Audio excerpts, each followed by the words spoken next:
That is good. That was good. I was sitting back with my spoon of peanut butter. I love to wash it down with a nice glass of milk. I was watching Gemini's latest video. And I've been loosely following this whole thing.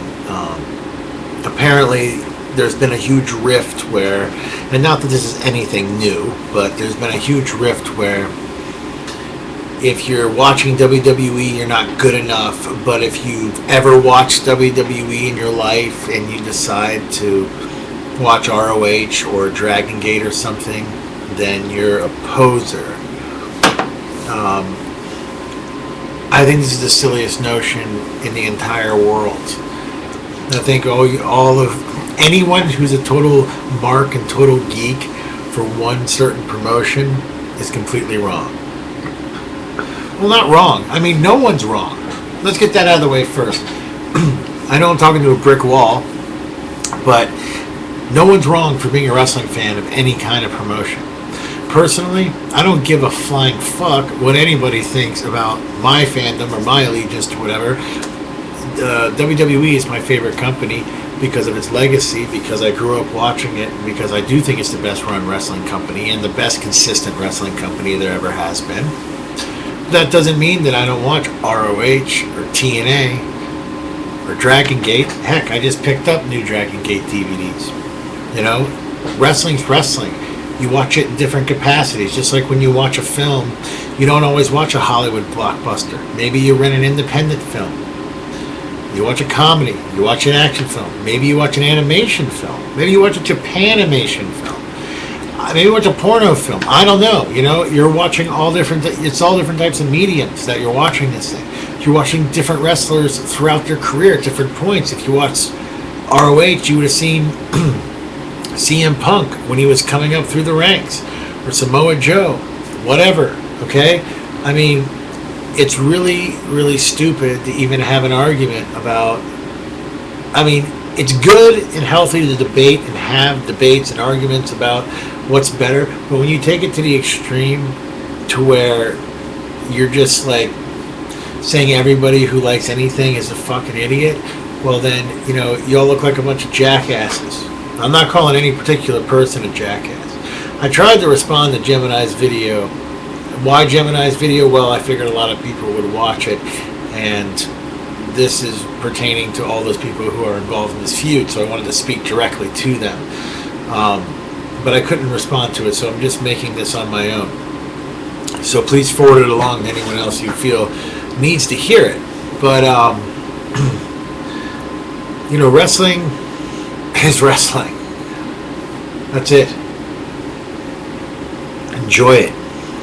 It gets good, it gets bad, you move on.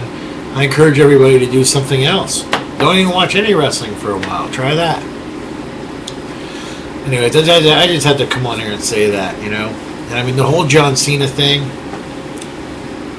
let's talk about that for a second. It's really getting old.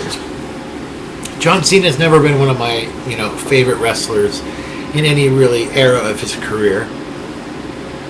But I have said before that in a company like WWE, he is a necessary evil. You know, he is a guy that they need in the company. He is a necessity because people love to watch him, people love to hate him, and that is good for the company.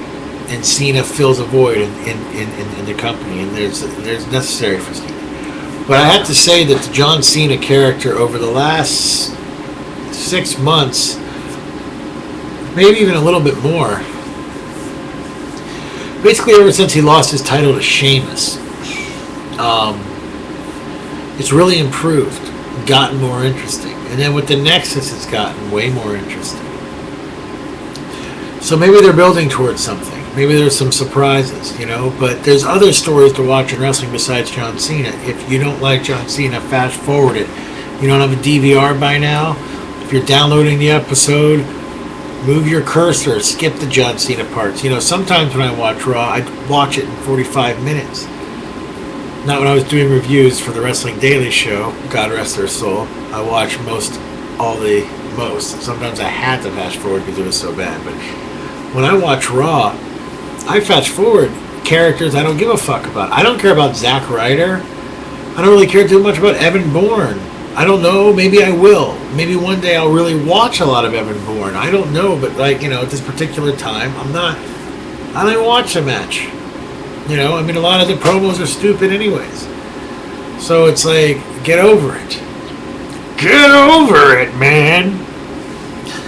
Alright, I guess I really don't have anything else to say other than I'm back and I made a couple videos, so I figured why the heck not come on here and make this video.